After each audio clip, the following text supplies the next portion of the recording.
Assalamualaikum teman-teman, kakak-kakak, pendengar dan pemirsa dari Timur untuk Indonesia. Hari ini adalah hari yang sangat istimewa bagi kami karena di episode kali ini kami akan berbincang dengan seorang tokoh yang sangat kami banggakan. Dan beliau adalah sosok seorang jenderal yang sangat mencintai masjid dan berbagai posisi strategis juga sudah beliau emban.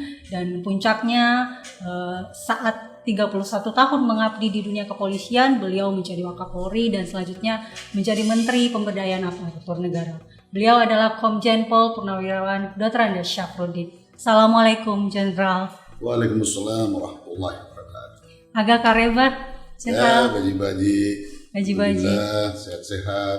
Sehat ya. Ya. Saya lihat aktivitas terakhir Jenderal ke pesantren-pesantren. Ya. Kegiatan apa yang dilakukan di sana? Saya ini didaulat oleh sekitar diawali dari 65 pesantren modern dan tradisional ya, untuk menjadi penghubung dalam rangka muadalah. Muadalah itu penyesuaian kurikulum antara pesantren-pesantren Indonesia yang jumlahnya 25.000 ke berbagai perguruan tinggi Islam, baik di dalam maupun di luar negeri. Antara lain di luar negeri itu di Al-Azhar. Antara lain di luar negeri. Di dalam negeri adalah beberapa perguruan tinggi Islam, seluruh universitas Islam negeri dan sekolah tinggi Islam.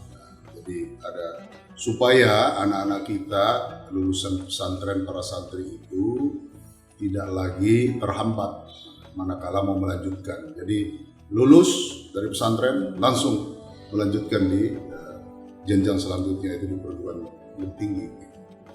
Itu maksudnya. Sehingga saya banyak bepergian pesantren dan keluar negeri membawa para pimpinan pondok pesantren. Baik, Jenderal. Jadi saya lihat untuk melakukan aktivitas seperti itu tentu butuh fisik yang kuat juga. Yeah. Saya lihat Jenderal juga rajin berolahraga, naik sepeda. Kenapa sepeda, Jenderal? Ya, saya senang jogging, berenang juga. Ya, kadang-kadang kalau jogging kaki ya sudah tua, 60 tahun umur, jadi kaki kadang-kadang tidak begitu memadai, kita ganti sepeda, variasi lah. Ya. Kalau lagi bagus kondisi kaki ya kita jogging, ya, kita berenang. Kalau kondisinya kurang bagus naik sepeda. Yang penting dalam 1 minggu 2-3 kali lah. Olahraga tetap harus rutin ya. Jaga kesehatan. Nah, saya juga lihat di sosial media Jenderal juga biasanya suka bermain dengan cucu. Biasanya kalau main dengan cucu itu ngapain aja, Jenderal? Di rumah atau diajak jalan-jalan? Cucu saya 5.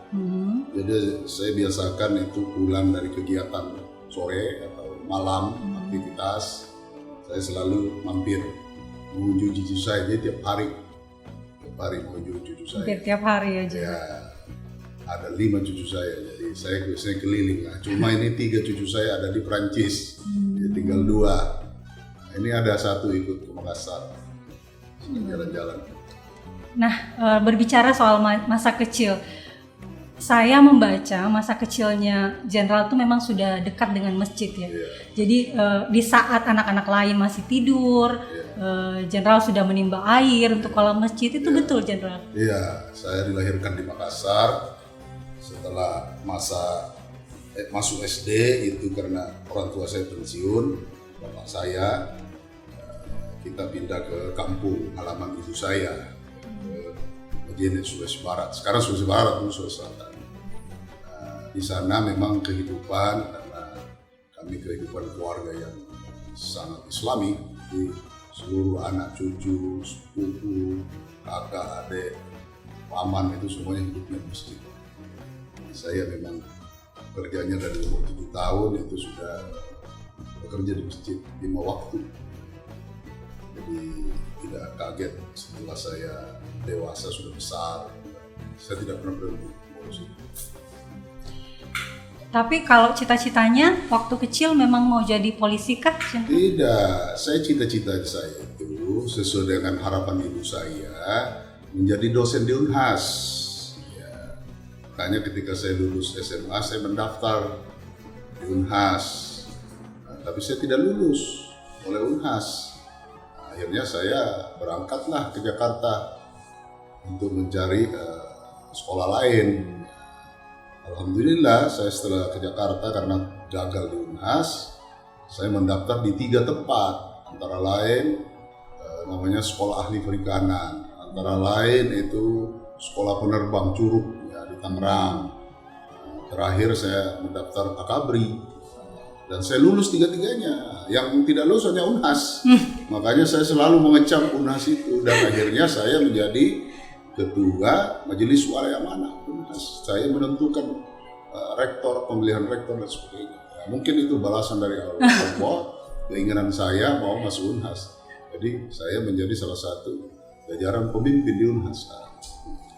Iya, berarti dulu ditolak Unhas, sekarang memimpin Ya, Unhas. itu cita doa ibu saya. Ibu saya masih hidup di bawah.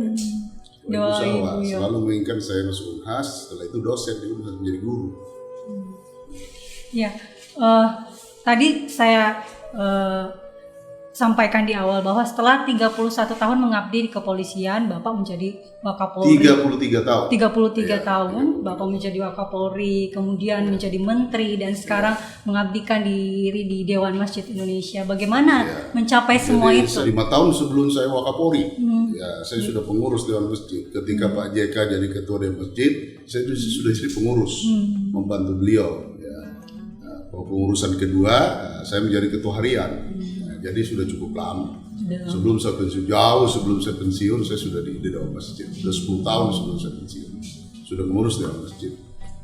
Berarti jauh sebelum ini ya, sebelum jadi wakil ketua umum ya Jenderal. Jauh itu tahun 2011 saya sudah mengurus Dewan Masjid, beberapa foundation, yayasan, menyangkut keagamaan, urusan-urusan keislaman. Saya sudah mengikuti, sudah mengerjakan dalam. Ya Jenderal, di Dewan Masjid Indonesia saya baca Jenderal bertekad untuk menjalankan visi misi memakmurkan masjid dan dimakmurkan masjid. Artinya apa Jenderal? Ya memang masjid itu tempat untuk adalah masjid untuk dimakmurkan. Dimakmurkan itu jamaah bisa datang berduyun-duyun banyak. Di situ masjid kita makmur, sehingga masjidnya mesti dipersiapkan. Kita ini mengurus masjid banyak, hampir 1 juta. Tapi tentu pengurus Dewan Masjid tidak menjadi dominan, ya, tapi diurus oleh DKM, para marbot, para takmir yang secara struktural itu lepas satu sama lain. Dan masjid itu hanya struktur yang eksekutif saja. Tapi sebenarnya yang mengoperate semua pengurusan masjid itu ada di imam-imam, marbot, ada di takmir. Itu yang perlu kita koordinasikan dengan baik.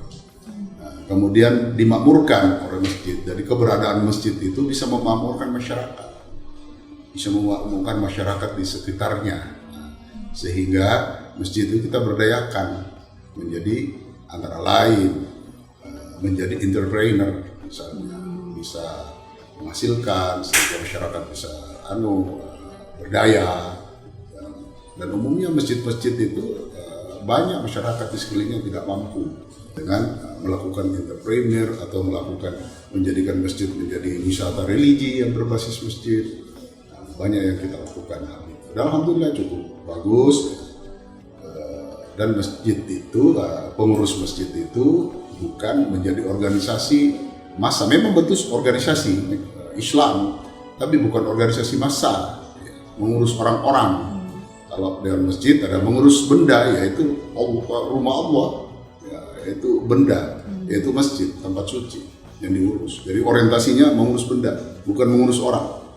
Itu yang selalu kita doktrin. Makanya harus memakmurkan masjid dan dimakmurkan oleh masjid. Nah, kalau masjid sebagai tempat pergerakan sosial dan juga tempat penyelesaian konflik, itu seperti apa, Jenderal? Iya, zaman Rasulullah pertama sekali, bahkan sebelum Rasulullah ya memang masjid haram. Ya. Sebelum hijrah pun Rasulullah ke Madinah, sudah Isra Mi'raj. Ini sih baru 2 hari lalu kan Isra Mi'raj kita peringati dari Masjidil Haram ke Masjidil Aqsa. Dalam Al-Quran selalu menyebutkan masjid sajadah, ya kan? Jadi hamparan bumi ini adalah masjid seluruhnya. Nah, ketika Rasulullah pertama sekali berhijrah atas perintah Allah ke Madinah, yang pertama sekali dilakukan adalah membangun masjid, ya. Masjid Kuba, kemudian Nabawi, ya. Kemudian membangun pasar. Jadi bahkan masjid menjadi multifungsi pada saat itu. Tempat ibadah, tempat perundingan, tempat dakwah, tempat menyelesaikan konflik, ya.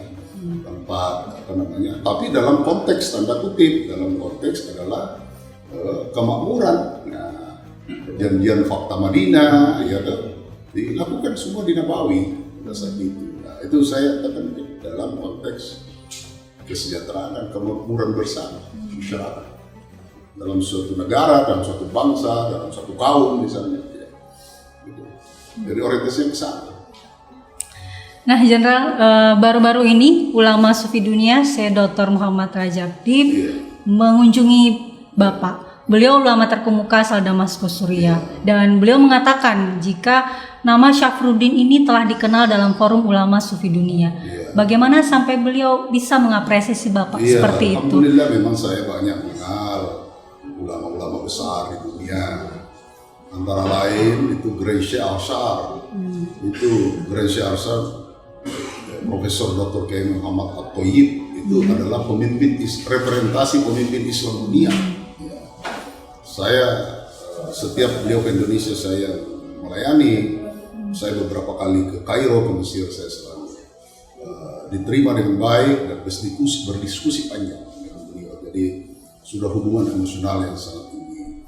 Saya juga sangat dekat dengan Sekretaris Jenderal Liga Muslim Dunia, Dr. Al-Isah, Abdul Karim Al-Isah, yaitu pemimpin Islam. Itu dua sosok pemimpin yang paling terkemuka di dunia. Tentang sufi-sufi, ulama sufi, mufti-mufti, hampir semua setiap saya keluar negeri, baik itu negara Islam maupun bukan negara Islam, saya selalu mengunjungi tokoh-tokoh Islam. Ya. Kebetulan yang mengunjungi saya adalah kemarin Muhammad Rajab Dib. Beliau itu adalah tokoh sufi dunia dan juga adalah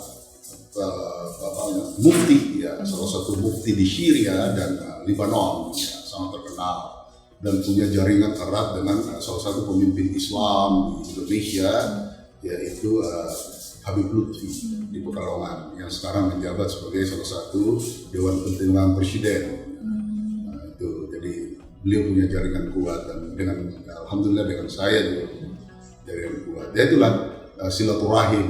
Bukan silaturahim saya lakukan setelah saya pensiun. Saya kapan saja setiap bulan. Saya baru saja 2 bulan lalu kembali dari Prancis, dari Paris. Saya juga mengunjungi Grand Mufti Prancis di Paris dan imam-imam besar di Prancis, berdiskusi, berdialog tentang bagaimana perkembangan Islam di Eropa, di dunia, bagaimana harapan-harapan umat Islam terhadap Indonesia, dan kita juga berharap kepada umat Islam yang ada di Eropa. Bagaimanapun bahwa banyak masyarakat Indonesia, masyarakat kita itu bermukim di Eropa dan umumnya beragama Islam. Jadi itu yang perlu dijaga. Sehingga saya selalu menyempatkan diri begitu datang kepada suatu negara yang saya lakukan dua, mengunjungi ulama, tokoh-tokoh Islam, siapapun dia. Yang kedua, saya mencari referensi buku-buku yang bestseller di negara itu untuk menambah pengalaman, experience, dan sekaligus kekayaan pemikiran dan pandangan-pandangan kita. Baik itu yang masalah-masalah umum, masalah-masalah history, masalah-masalah pergumulan sejarah, maupun masalah-masalah keislaman. Itu yang saya lakukan. Berarti karena sering mengunjungi ulama pada saat berkunjung ke negaranya, saat mereka kesini juga mencari Bapak ya. Jadi dua tokoh sentral pemimpin Islam dunia itu saya sangat dekat. Jadi satu Gracia Arshar, satu lagi Sekretaris Jenderal Liga Dunia Islam. Saya sangat dekat dengan beliau, hubungan saya seperti Bapak yang beliau menganggap saya anaknya. Jadi saya gampang tanpa meminta waktu, saya bisa menghubungi beliau. Banyak lagi tokoh-tokoh Islam.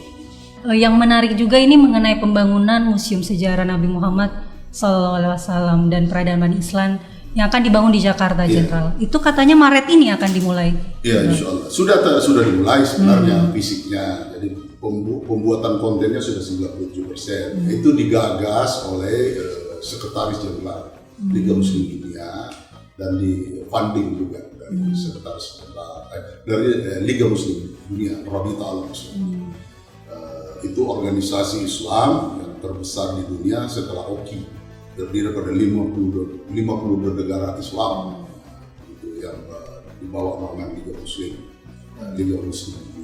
Nah, itu sebenarnya direncanakan itu di 25 negara, kemudian mengerucut di awal dimulai dari 3 negara sebenarnya, Indonesia, terus Bosnia dan Senegal, tapi merujuk lagi ke satu negara yaitu Indonesia. Alhamdulillah, Indonesia lah yang akan melaksanakan pertama.